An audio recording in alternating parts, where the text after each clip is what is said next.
MIT classes में आप सभी बच्चों का स्वागत है। आज हम 9th क्लास यूपी बोर्ड जीव विज्ञान साइंस का जो थर्ड पार्ट है, गय खंड है जीव विज्ञान, उसकी शुरुआत करते हैं। तो देखिए बच्चों, 9th क्लास में जीव विज्ञान का प्रथम चैप्टर है, पहला अध्याय है जीवन की मौलिक इकाई कोशिका। जीवन की मौलिक इकाई कोशिका यानी unit of life, the cell unit of life. देखिए, कोशिका से पहले हम ये जानेंगे कि सजीव क्या होते हैं और कोशिका क्या है और उसे जीवन की इकाई क्यों कहा गया है। आपने पिछली क्लासों में विज्ञान के बारे में पढ़ा होगा, विज्ञान की एक परिभाषा आपको पढ़ाई होगी कि किसी भी वस्तु विषय के बारे में एक ऐसा क्रमबद्ध ज्ञान जो स्टेप बाय स्टेप किया जाता हो, यानी चरणबद्ध तरीके से किया जाता हो, विज्ञान कहलाता है। अब जो वैज्ञानिक पद्धति होती है उसके कुछ स्टेप होते हैं, उसके कुछ चरण होते हैं। जैसे सबसे पहला स्टेप होता है विज्ञान का समस्या। कोई भी समस्या हो सकती है, जैसे बहुत सारे विचार मन में उठते हैं, बादलों का निर्माण कैसे होता है, इस प्रकार के प्रश्न, तो वो सब क्या होती हैं? समस्या। अब उन समस्याओं को लेकर अलग अलग व्यक्तियों के अलग अलग मत हो सकते हैं, अलग अलग विचार हो सकते हैं। तो उन समस्याओं को लेकर जो विचार मन में उत्पन्न होते हैं कि ऐसा होता होगा, वैसा होता होगा, ये सब होती हैं परिकल्पनाएं। तो साइंस का पहला चरण होता है समस्या, प्रॉब्लम, और दूसरा चरण होता है परिकल्पनाएं। परिकल्पनाएं सत्य भी हो सकती हैं, असत्य भी हो सकती हैं। तो परिकल्पनाओं को परखने के लिए फिर आवश्यकता होती है विज्ञान के तीसरे चरण की, और विज्ञान के तीसरे चरण का नाम होता है एक्सपेरिमेंट, प्रयोग। यानी परिकल्पनाओं पर किए जाते हैं प्रयोग, और प्रयोगों से प्राप्त होते हैं हमें प्रेक्षण, डाटा प्राप्त होता है। जो प्रयोग किए हैं उनके आधार पर प्रेक्षण प्राप्त होते हैं, ऑब्जर्वेशन होता है, और प्रेक्षण के बाद हमें प्राप्त होता है रिजल्ट या परिणाम। तो वैज्ञानिक पद्धति के प्रथम चरण समस्या, दूसरा परिकल्पना, तीसरा प्रयोग, चौथा प्रेक्षण, और पांचवा चरण होता है निष्कर्ष या रिजल्ट या परिणाम। अब जो परिकल्पनाएं प्रयोगों के आधार पर सत्य प्रतीत हो जाती हैं, उन्हें मान लिया जाता है। जो सत्य प्रतीत नहीं होती उन्हें नकार दिया जाता है। ये वैज्ञानिक पद्धति के चरण होते हैं। जो विज्ञान है उसकी मुख्य 3 धाराएं हैं, मुख्य रूप से 3 शाखाएं हैं। एक विज्ञान की ऐसी शाखा जिसमें पदार्थ और उसकी ऊर्जाओं का अध्ययन किया जाता है, उसे भौतिक विज्ञान कहते हैं। विज्ञान की ऐसी शाखा जिसमें पदार्थ की संरचना और पदार्थों के मध्य होने वाली रासायनिक क्रियाओं का अध्ययन किया जाता है, उसे रसायन विज्ञान कहा जाता है। और विज्ञान की ऐसी शाखा जिसमें जीवित वस्तुओं की स्टडी की जाती है, जीवित पदार्थों का अध्ययन किया जाता है, उसे कहते हैं जीव विज्ञान, उसे कहा जाता है जीव विज्ञान। अब देखिए, जीव विज्ञान में किसकी स्टडी की, किसका अध्ययन किया? जीवित पदार्थों का, सजीवों का, यानी ऐसे पदार्थ जो सजीव होते हैं उनका अध्ययन जीव विज्ञान में करते हैं। अब सजीव पदार्थ कौन से होते हैं? ऐसे सभी पदार्थ जिनमें जैविक क्रियाएं या जीवन की विभिन्न क्रियाएं जैसे परिवर्धन, उत्सर्जन, जनन, पोषण, श्वसन, ये सब हो रही हों, संपन्न हो रही हों, पाई जाती हों, चल रही हों, उन सबको जीवित पदार्थ या सजीव कहते हैं। और सजीवों का निर्माण करने वाली छोटी छोटी इकाइयों को या जीवों का निर्माण करने वाली सूक्ष्म इकाइयों को कोशिका कहा जाता है।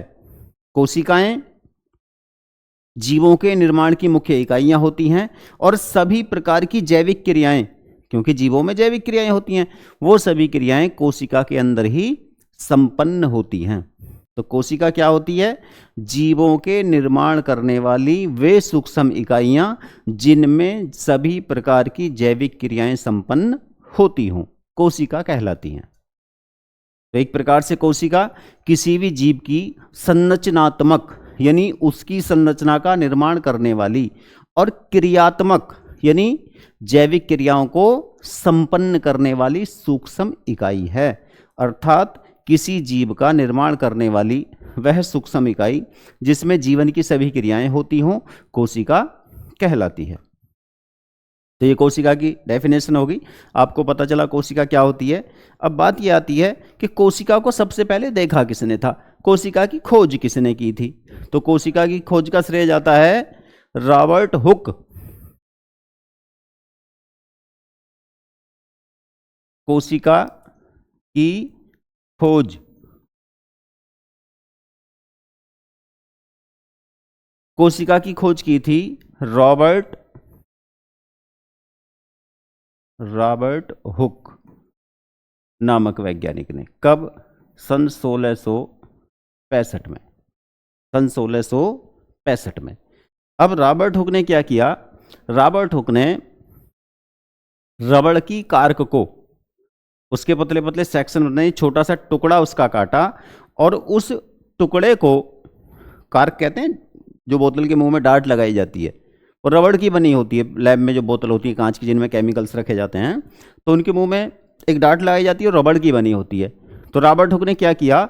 उस रबड़ की कार्क का, रबड़ की डार्ट का छोटा सा टुकड़ा काटा और उस टुकड़े को जब माइक्रोस्कोप में लगाकर देखा तो उसमें कुछ ऐसी संरचनाएं दिखाई दी जैसी मधुमक्खी के छत्ते में कोष्ठक जैसे होते हैं। मधुमक्खी का छत्ता आपने देखा होगा, उसमें कोष्ठक बने होते हैं, इस प्रकार के कोष्ठक जैसी संरचनाएं होती हैं, इस प्रकार से बनी हुई।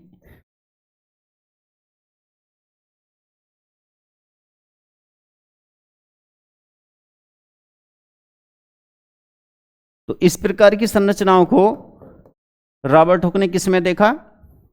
रबड़ की कार्क में। और उन्होंने इनका नाम रखा सेल्यूला। जैसे जेल में कोठरी होती है, उन कोठरी को क्या कहते हैं? सेल। तो वहीं से ये शब्द लिया गया, सेल्यूला। रॉबर्ट हुक ने रबड़ की कार्क में देखा था, और रबड़ पौधे से प्राप्त होती है, लेकिन वो पौधे का मृत भाग होता है, डेड होता है। तो रॉबर्ट हुक ने जीवित कोशिकाओं को नहीं देखा। कैसी कोशिकाओं को देखा? मृत कोशिकाओं को। यानी रॉबर्ट हुक ने किसकी खोज की? मृत कोशिकाओं की। किसमें की? रबड़ की कार्क के एक पतले से टुकड़े में, सूक्ष्मदर्शी से देखने पर। कब की? सन 1665 में। तो कोशिका की खोज का श्रेय रॉबर्ट हुक को जाता है, जबकि उसने जीवित कोशिकाओं को नहीं देखा था।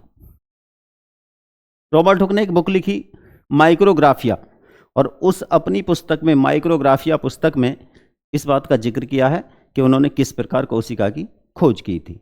अब रॉबर्ट हुक के बाद सन 1670 में एक दूसरे वैज्ञानिक आए जो हॉलैंड के रहने वाले थे, और उनका नाम था एंटोनी वॉन ल्यूवेनहॉक।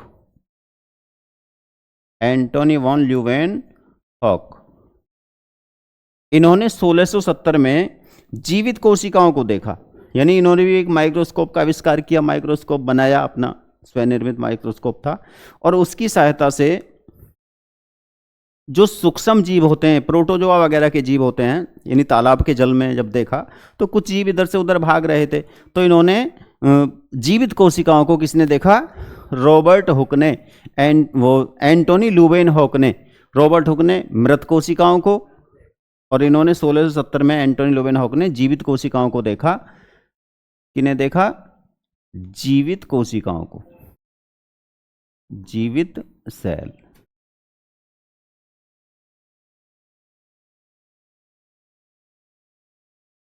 देखा मृत सेल को, डेड सेल्स को, यानी सेल वॉल को देखा केवल। और एंटोनी ल्यूवेनहॉक ने देखा जीवित सेल को, लिविंग सेल को, यानी सजीव कोशिकाओं को इन्होंने देखा। एंटोनी ल्यूवेनहॉक ने जीवित कोशिकाओं को। इसके बाद अब आता है कोशिका सिद्धांत। कोशिका सिद्धांत।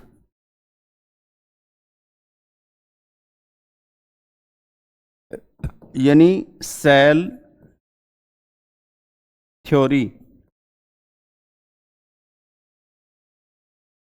कोशिका खोज की बात आपकी समझ आ गई। कोशिका की खोज किसने की? रॉबर्ट हुक ने। लेकिन उसने कैसी सेल देखी? डेड सेल्स, मृत कोशिकाएं। किसमें देखी? रबड़ की कार के पतले से टुकड़े में। जीवित कोशिकाओं की खोज किसने की? हॉलैंड के वैज्ञानिक एंटोनी वॉन ल्यूवेनहॉक ने, और 1670 में की। और इन्होंने जीवित कोशिकाओं को सर्वप्रथम देखा प्रोटोजोआ के रूप में या तालाब के जल में। इसके बाद आता कोशिका सिद्धांत, सेल थ्योरी। कोशिका सिद्धांत क्या है? दो वैज्ञानिक थियोडेर स्वान एंड स्लाइडेन, थियोडेर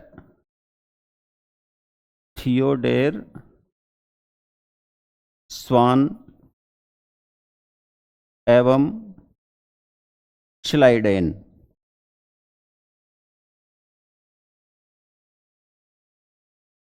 इन्होंने कोशिकाओं के संबंध में एक थ्योरी प्रस्तुत की, एक सिद्धांत प्रस्तुत किया, जिसे कोशिका सिद्धांत के नाम से जाना जाता है।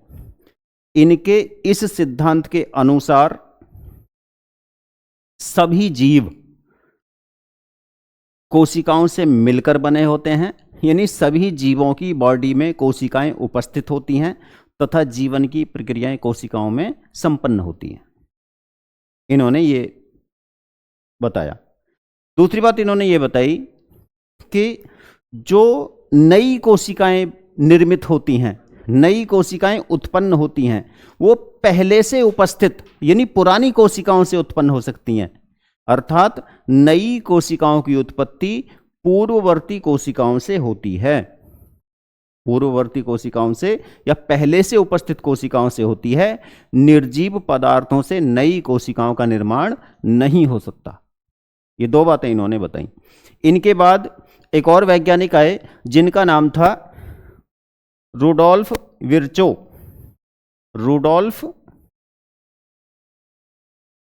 विर्चो। इन्होंने इस कोशिका सिद्धांत को थोड़ा सा और आगे बढ़ाया। और इन्होंने ये बताया कि सभी जीव सूक्ष्म इकाइयों से मिलकर बने होते हैं, जिन्हें कोशिका कहा जाता है। कोशिकाएं स्वयं में, अपने आप में एक ऐसी पूर्ण यूनिट होती है जिसके पास स्वयं के सारे संसाधन, यानी स्वयं की लेबर, स्वयं का मैनेजमेंट, स्वयं का पावर हाउस, स्वयं का किचन, सब कुछ, यानी एक पूर्ण इकाई होती है जिसमें जीवन की क्रियाएं संचालित होती हों। और यही इकाई जीवों की बॉडी का निर्माण करती है। दूसरी बात इन्होंने भी यही बताई कि नई कोशिकाओं की उत्पत्ति पहले से उपस्थित कोशिकाओं से हो सकती है। इसके अतिरिक्त इन्होंने ये भी बताया कि कोशिकाओं में एक विशेष गुण और पाया जाता है। क्या होता है वो गुण? कि कोई कोशिका विशेष परिस्थिति में पूरी बॉडी का निर्माण करने में सक्षम होती है, यानी किसी एक कोशिका से भी किसी जीव की पूरी बॉडी का निर्माण हो सकता है। अब कोशिकाओं की वह कैपेबिलिटी, कोशिकाओं की वह क्षमता जिसके कारण वह अकेली ही, स्वयं ही पूरी बॉडी का निर्माण कर सकती है, उसे कहते हैं पूर्ण सशक्तता, यानी टोटिपोटेंसी। तो ये किसने बताया? रुडोल्फ विर्चो ने। तो ये हुआ कोशिका सिद्धांत। कोशिका सिद्धांत में आपको केवल 2 पॉइंट याद रखने हैं, वैज्ञानिकों के नाम याद रखने हैं, थियोडेर स्वान एंड स्लाइडेन। रुडोल्फ विर्चो भी इसी से संबंधित है। 2 पॉइंट याद रखने हैं बस केवल। क्या? कि सभी जीव कोशिकाओं से मिलकर बने होते हैं, पहला पॉइंट। दूसरा पॉइंट, नई कोशिकाओं की उत्पत्ति पहले से उपस्थित कोशिकाओं द्वारा ही संभव है। निर्जीव पदार्थों से कोशिकाएं उत्पन्न नहीं होती। यह कोशिका सिद्धांत हुआ। अब कोशिका सिद्धांत के बाद अतः कोशिका सिद्धांत के कुछ अपवाद होते हैं, एक्सेप्शन होते हैं, यानी कुछ जीव ऐसे होते हैं जो कोशिका सिद्धांत का पालन नहीं करते, जैसे विषाणु। विषाणु को सजीव भी माना जा सकता है, निर्जीव भी माना जा सकता है, क्योंकि उसमें 50% कैरेक्टर लिविंग के होते हैं, 50% गुण सजीव के होते हैं, 50% कैरेक्टर नॉन लिविंग यानी निर्जीव के होते हैं। तो यदि उसे सजीव माना जाए तो उसमें कोशिका होती ही नहीं, तो इसलिए ये कोशिका सिद्धांत का पालन नहीं करते। कुछ एक कोशिकीय पूर्व केंद्रीय जीव हो सकते हैं, जैसे बैक्टीरिया हो सकता है, सहकेंद्रीय प्रोटोजोआ वगैरह हो सकते हैं, ये भी कोशिका सिद्धांत का पालन नहीं करते। इसके अतिरिक्त कुछ अन्य, जैसे ब्लड में आरबीसी होती हैं, उनमें केंद्रक नहीं होता, वयस्क आरबीसी में न्यूक्लियस नहीं होता, तो जब न्यूक्लियस ही नहीं तो कोशिका सिद्धांत का पालन वे भी नहीं करती। तो कुछ ऐसे अपवाद हुए कोशिका सिद्धांत के, जैसे विषाणु है, एक कोशिकीय जीव हैं, प्रोकैरियोटिक जीव हैं, आरबीसी हैं, ये अपवाद होते हैं, ये कोशिका सिद्धांत का पालन नहीं करते। कोशिका सिद्धांत के बाद आती है कोशिका का आकार।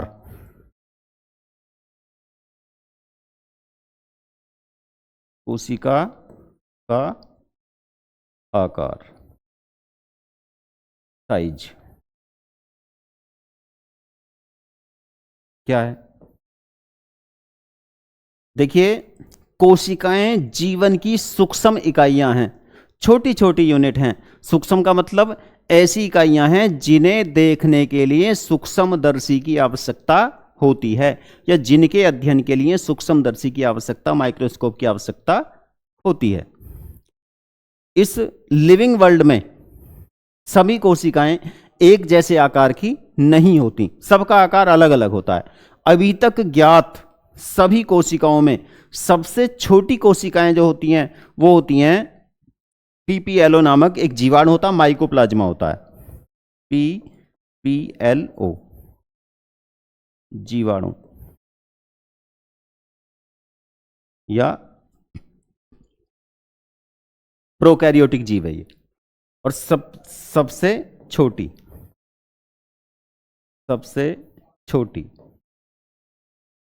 सेल या सबसे छोटी कोशिका। सबसे बड़ी कोशिका होती हैं एनिमल की तंत्रिका कोशिका,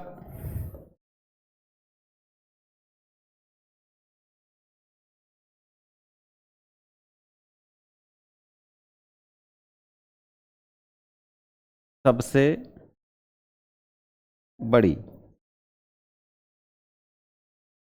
बड़ी सेल होती हैं एनिमल्स की तंत्रिका कोशिका हो सकती हैं। कुछ पौधे जैसे जूट है, कपास है, इनके रेशे हो सकते हैं, या कुछ पौधों की जो रूट होती है, जड़ होती हैं, उनमें कुछ धागे से बाहर निकले जाते हैं, जिसे मूल रोम कहते हैं। तो मूल रोम भी एक कोशिका का बना होता है। ऐसे ही शतुरमुर्ग का एग होता है, शतुरमुर्ग का अंडा, वो साइज में काफ़ी बड़ा होता है, तो वो भी एक ही कोशिका है, यानी एग जो होते हैं वो सिंगल सेल होते हैं। तो यदि बड़ी कोशिका की बात की जाए, व्यास के आधार पर की जाए तो शतुरमुर्ग का अंडा है, लंबाई या लेंथ के आधार पर की जाए तो तंत्रिका कोशिका जो 1 मीटर लंबी हो सकती है, और सबसे छोटी कोशिका जो होती हैं वो जीवाणुओं की होती हैं, और उनमें भी सबसे छोटी होती है पीपीएलओ नामक एक बैक्टीरिया होता है, पूर्व केंद्रीय जीव है ये, और इसे कहा जाता है सबसे छोटी कोशिका ऑफ लिविंग वर्ल्ड, यानी जीव जगत की सबसे छोटी कोशिका। तो सबसे छोटी कोशिका का आपको पता चल गया, सबसे बड़ी का पता चल गया। अब आता है कि कोशिका की संरचना कैसी होती है, होती क्या है कोशिका।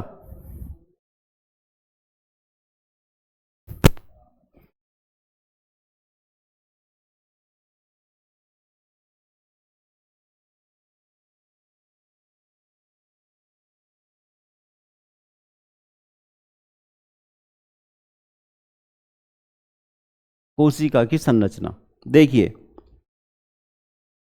अलग अलग जीवों में जो कोशिकाएं होती हैं उनकी संरचना थोड़ी डिफरेंस हो सकती है, अलग अलग हो सकती है।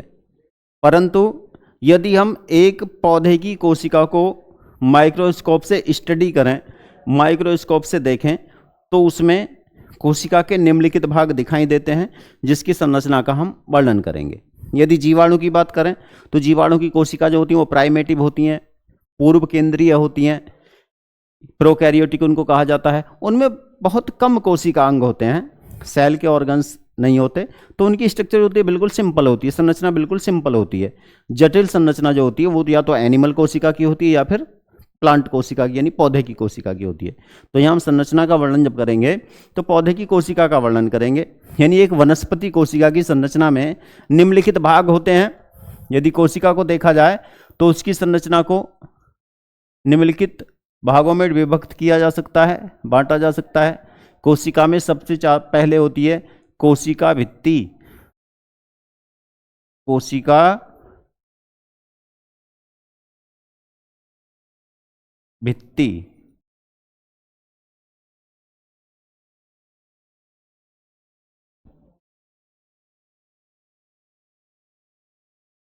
इसके साथ साथ एक होती है कोशिक जीव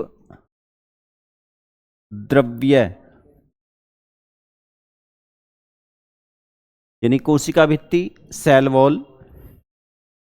कोशिका भित्ति मतलब सेल वॉल,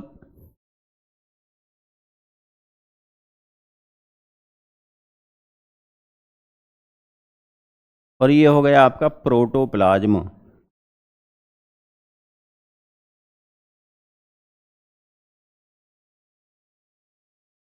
कोशिका भित्ति जो होती है वो निर्जीव होती है और जीव द्रव्य जो होता है वो सजीव होता है। जीव द्रव्य को फिर और नेक्स्ट अलग भागों में बांटा गया। कौन कौन से? जीव द्रव्य में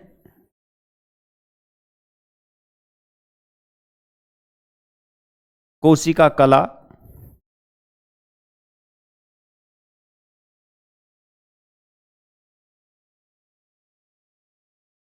केंद्रक,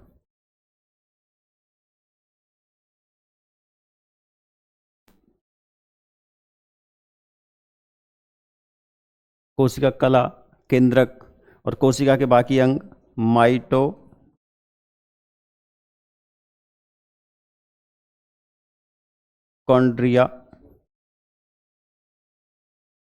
एक होते हैं लवक, राइबो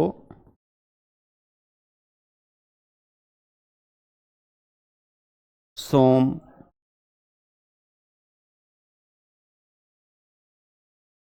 अंतः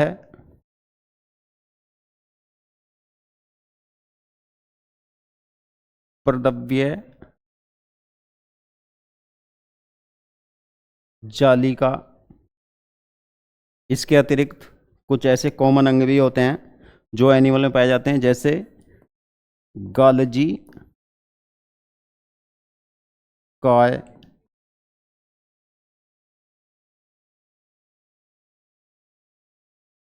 लाइसोसोम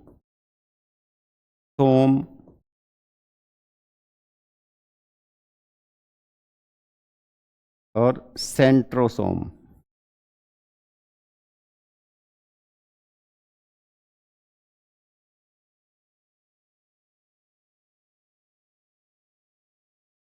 यह कह सकते हैं तारक,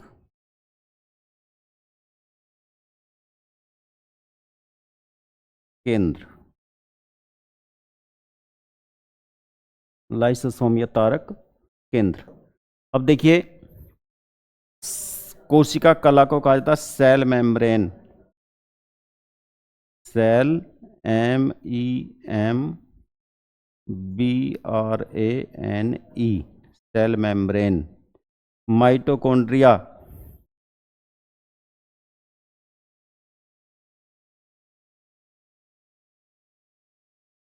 लवक को कहते हैं प्लास्टिड, राइबोसोम,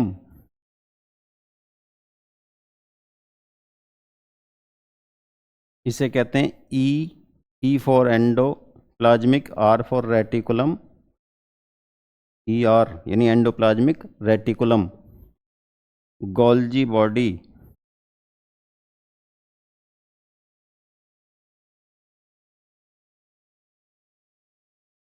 LYSOSOME, लाइसोसोम, और तारक केंद्र को कहते हैं सेंट्रोसोम।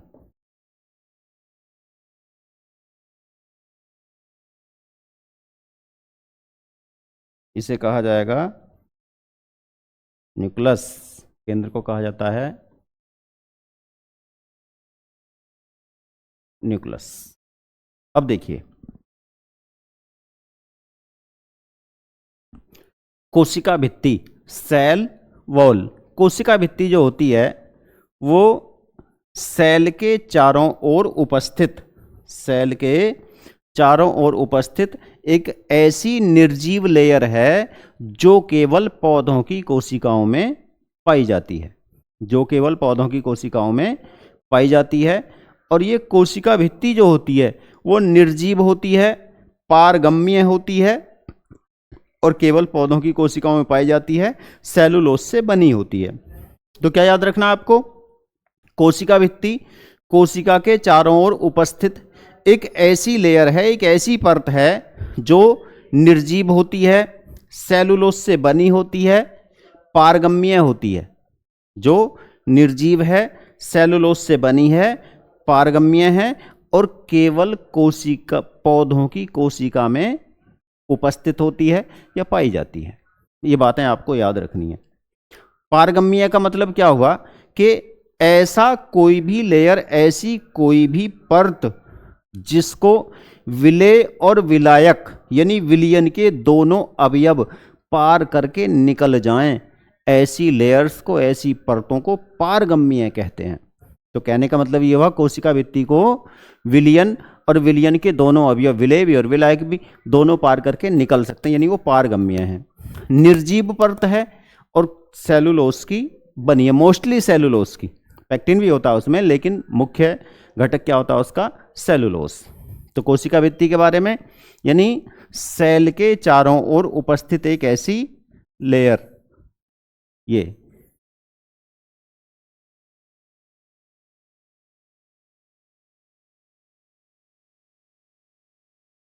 यदि ये सेल है तो ये सेल वॉल है, ये सेल वॉल। यदि ये कोशिका है तो ये सेल वॉल है। क्या हुआ, ये सेल वॉल, सेल वॉल। क्या विशेषता है इसकी, पारगम्य। कैसी है ये,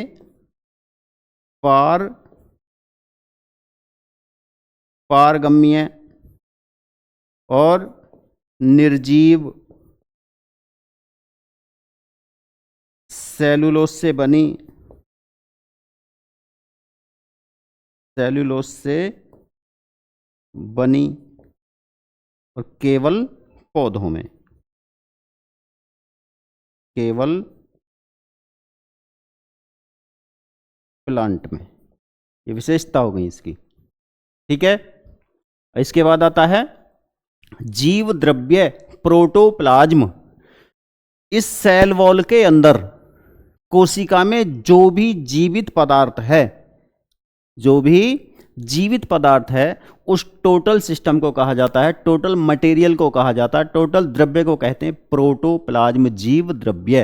अर्थात कोशिका में उपस्थित वह मटेरियल, वह द्रव्य, वह पदार्थ जिसमें सभी प्रकार की जैविक क्रियाएं चल रही हों, अर्थात जिसके कारण कोशिका जो होती है वो जीवित होती है, उसका प्रोटोप्लाज्म या जीव द्रव्य कहा जाता है।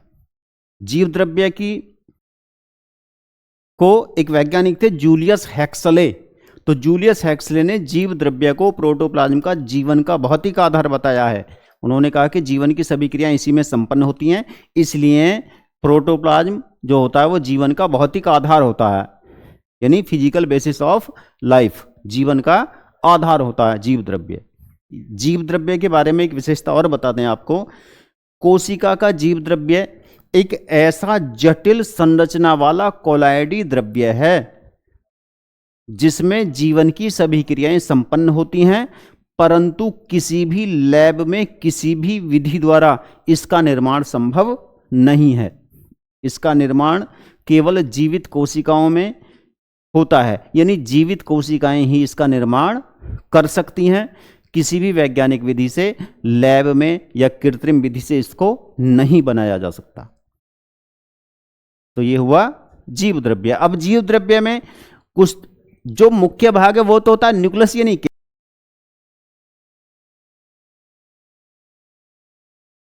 तो केंद्रक, यानी केंद्रक कोशिका का वह अंग है जो कोशिका में होने वाली, प्रोटोप्लाज्म में होने वाली सभी जैविक क्रियाओं का कंट्रोल करता है, कोऑर्डिनेशन करता है या उनका नियंत्रण करता है, उनका नियमन करता है। इसलिए केंद्रक को सेल का, कोशिका का सबसे इंपॉर्टेंट ऑर्गन माना गया है। जैसे मान लीजिए कॉलेज होता है, कॉलेज को प्रिंसिपल रेगुलेट करता है, नियंत्रण। तो इस प्रकार जो केंद्रक है, यदि आप कोशिकाओं को एक कारखाना मानते हैं, फैक्ट्री की तरह मानो, तो उसका जीएम हो गया वो जनरल मैनेजर, और यदि विद्यालय की तरह मानिए तो उसका वो प्रिंसिपल हो गया। तो कहने का मतलब ये है, न्यूक्लियस कोशिका का या केंद्रक कोशिका का सबसे इंपॉर्टेंट ऑर्गन है, जो उसकी सभी जैविक क्रियाओं को, छोटी से छोटी और बड़ी से बड़ी जैविक क्रिया को कंट्रोल कर रहा है। अर्थात केंद्रक के नियंत्रण में ही सारी क्रियाएं संपन्न होती हैं, चाहे वो फिजिकल क्रियाएं हों या रासायनिक क्रियाएं हों। केंद्रक की खोज रॉबर्ट ब्राउन द्वारा की गई थी। केंद्रक की खोज रॉबर्ट ब्राउन द्वारा की गई थी। और केंद्रक में 3 मुख्य भाग होते हैं, यानी सेल में ये हो गया आपका केंद्रक या न्यूक्लियस, और इसके 3 मुख्य भाग होते हैं, केंद्रक कला, केंद्रक कला, केंद्रिका और क्रोमेटिन। क्रोमेटिन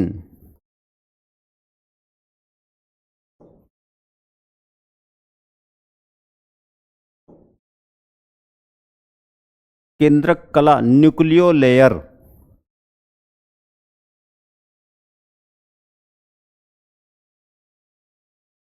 केंद्रिका को कहते हैं न्यूक्लियोलस,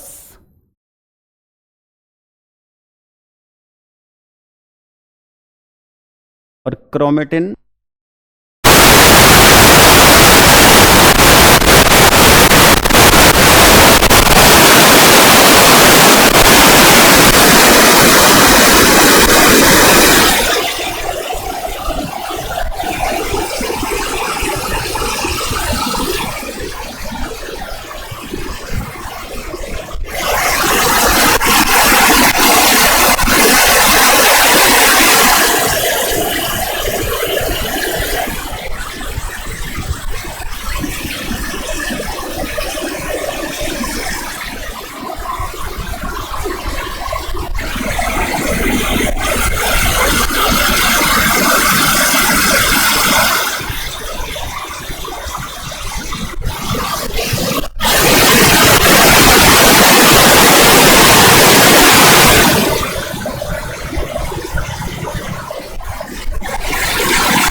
देखिए अब देखते हैं कोशिका कला, यानी सेल वॉल के अंदर एक लेयर होती है जिसे कहते हैं कोशिका कला। अब ये कोशिका कला जो होती है वो सजीव होती है। सेल वॉल या कोशिका भित्ति कैसी थी? निर्जीव। लेकिन कोशिका कला होती है सजीव। कोशिका कला की जो स्ट्रक्चर है वो डबल लेयर्ड होती है, यानी इसमें बाहर की ओर एक प्रोटीन लेयर होती है, अंदर की ओर एक प्रोटीन लेयर होती है, और इन दोनों के बीच में कोशिका कला में दो प्रोटीन लेयर्स के मध्य पाई जाती है लिपिड लेयर। ये होती है, यानी ये बनी है लिपिड, ये प्रोटीन और ये प्रोटीन। तो ये स्ट्रक्चर किसकी हो गई? कोशिका कला की। कोशिका कला जो होती है वो अर्ध पारगम्य होती है, विभेदी पारगम्य होती है। अर्ध या विभेदी पारगम्य का मतलब है कि ऐसी सभी लेयर्स, ऐसी सभी परतें, ऐसी सभी जीवित झिल्लियां जिनको विलयन के जो विलायक पार्ट होता है वो क्रॉस करके पार करके निकल जाता है और विलय इनको पार नहीं कर पाता, ऐसी झिल्लियों कहते हैं अर्ध पारगम्य। और विभेदी पारगम्य उसको कहते हैं सिलेक्टिव पैराम्बल, जिसमें विलय या विलायक में दोनों में से एक समय में एक ही क्रॉस कर सकता है, दोनों एक साथ उस लेयर को क्रॉस नहीं करते। तो जो कोशिका कला होती है वो विभेदी पारगम्य होती है, यानी या तो उसे विलय पार कर सकता है, अगले समय में विलायक पार कर सकता है, दोनों एक साथ उसे क्रॉस नहीं कर सकते, अर्थात विलयन इनको क्रॉस करके नहीं जाते। ये कोशिका कला होती है। कोशिका कला के अंदर अब आता है माइटोकॉन्ड्रिया। कोशिका कला के बाद आता है माइटोकॉन्ड्रिया। माइटोकॉन्ड्रिया डबल लेयर से घिरे हुए, दोहरी संरचना से घिरे हुए ऐसे कोशिका अंग हैं जो अंडाकार होते हैं, पौधे और जंतु दोनों की कोशिकाओं में पाए जाते हैं, प्रेजेंट होते हैं।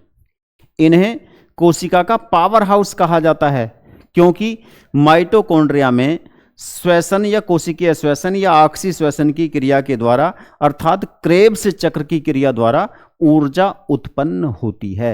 यानी माइटोकॉन्ड्रिया का कार्य क्या है? एनर्जी का उत्पादन। किसकी क्रिया द्वारा? क्रेब्स चक्र की क्रिया द्वारा।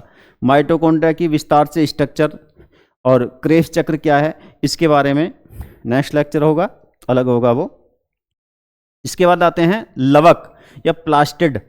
तो लवक जो होते हैं वो भी डबल लेयर से घिरा हुआ, दोहरी झिल्ली से घिरा हुआ कोशिका अंग है, और ये केवल पौधों की कोशिकाओं में पाए जाते हैं। लवक जंतुओं की कोशिकाओं में या एनिमल सेल में नहीं पाए जाते। लवक जो होते हैं वो 3 प्रकार के होते हैं। लवक होते हैं 3 प्रकार के। कौन कौन से? अवर्णी,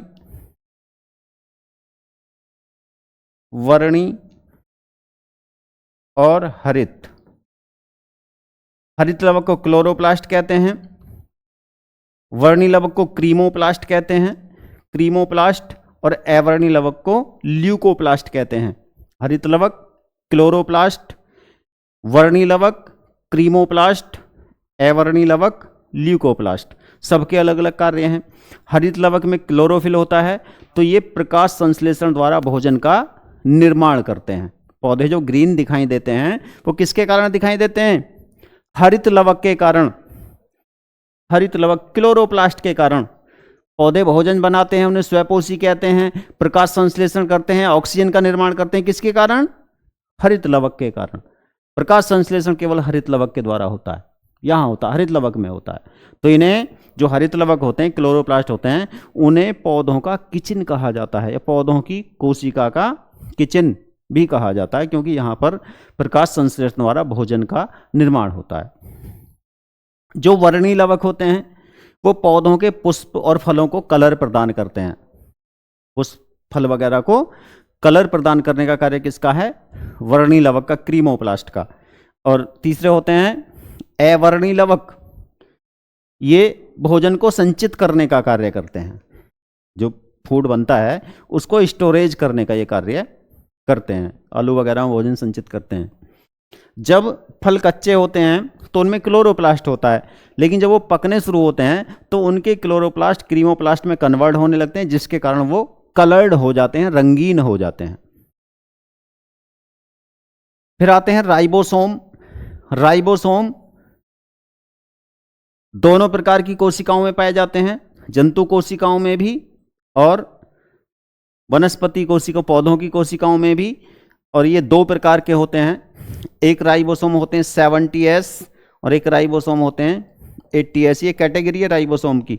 70S राइबोसोम जीवाणुओं में या पूर्व केंद्रीय कोशिकाओं में होते हैं और 80S राइबोसोम जंतु और पौधों की कोशिकाओं में यानी सकेंद्रीय कोशिकाओं में पाए जाते हैं। फिर आता है एंडोप्लाज्मिक रेटिकुलम यानी अंतःप्रद्रव्य जालिका। अंतःप्रद्रव्य जालिका ये ट्यूब्स नलियों से बनी स्ट्रक्चर होती हैं, यानी कोशिका का अंतः कंकाल बनाती है। ये कोशिका के अंदर ट्यूब्स का, नलियों का, सिस्टर्नी का और छोटी छोटी थैलियों का एक जाल पाया जाता है, कंकाल पाया जाता है, जिसे कहते हैं अंतःप्रद्रव्य जालिका, एंडोप्लाज्मिक रेटिकुलम। तो इसकी जो नलियां होती हैं, ट्यूब्स होती हैं, वो भी दो प्रकार की होती है, यानी अंतःप्रद्रव्य जालिका भी दो प्रकार की होती है। एक कौन सी? एक की नलियां तो स्मूथ चिकनी होती हैं, जिसे कहते हैं चिकनी ER, और दूसरी होती है रफ ER। रफ ER का मतलब उसकी जो ये ट्यूब है, उस ट्यूब पर राइबोसोम चिपके रहते हैं, राइबोसोम। तो ये होती है रफ।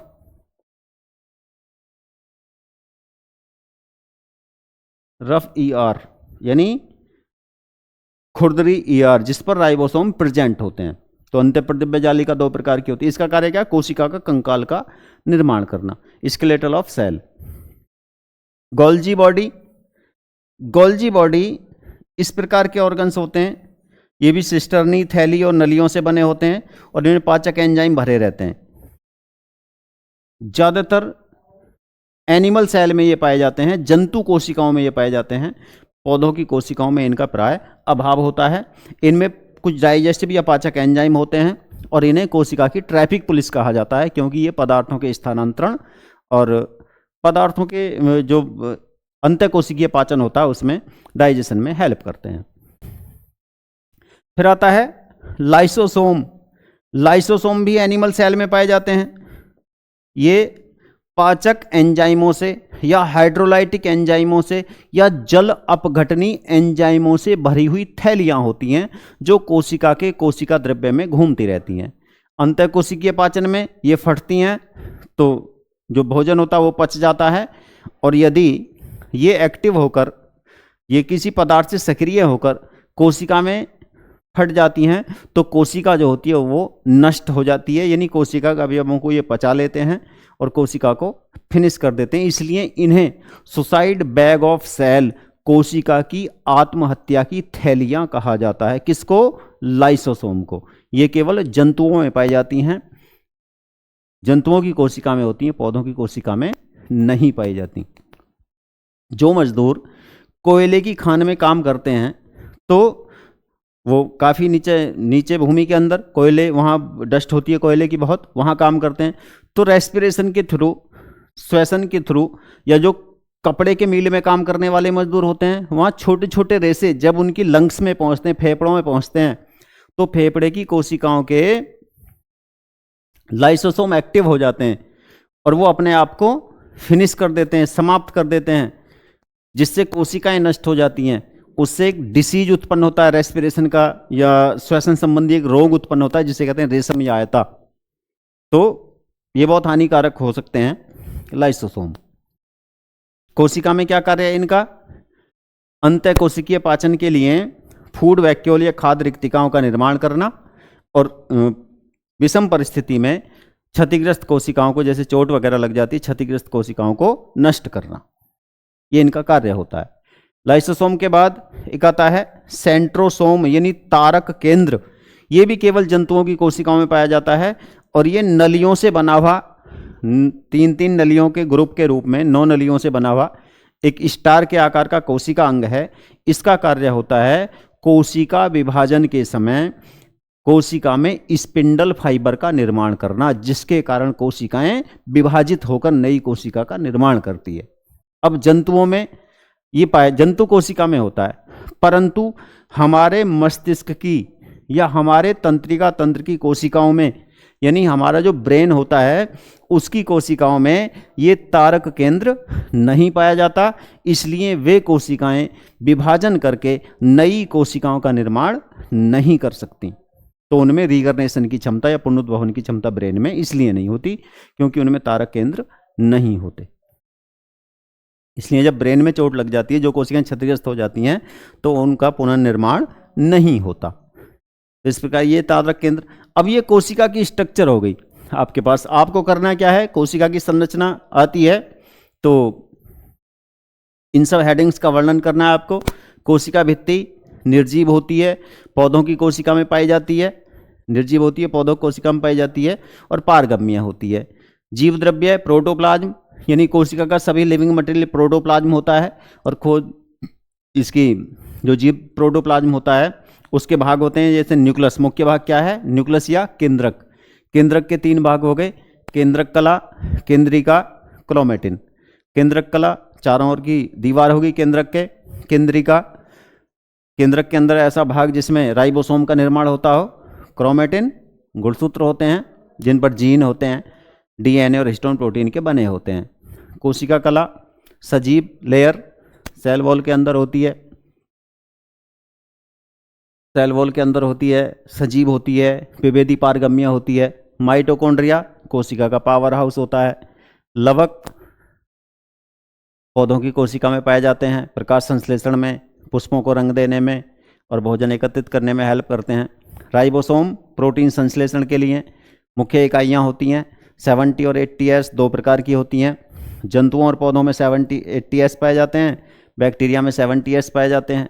गाल्जी कॉय मुख्य जंतु कोशिका में होते हैं, कोशिका की ट्रैफिक पुलिस कहलाती हैं क्योंकि इनमें एंजाइमों से भरी हुई थैलियाँ होती हैं जो पदार्थों के ट्रांसफॉर्मेशन आदि में हेल्प करती हैं।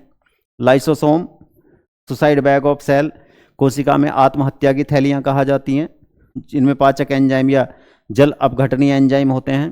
तारक केंद्र केवल जंतु कोशिका में 9 स्टार के आकार की बनी हुई एक संरचना ट्यूबल्स होती है और कोशिका विभाजन में हेल्प करती है, सहायक होती है।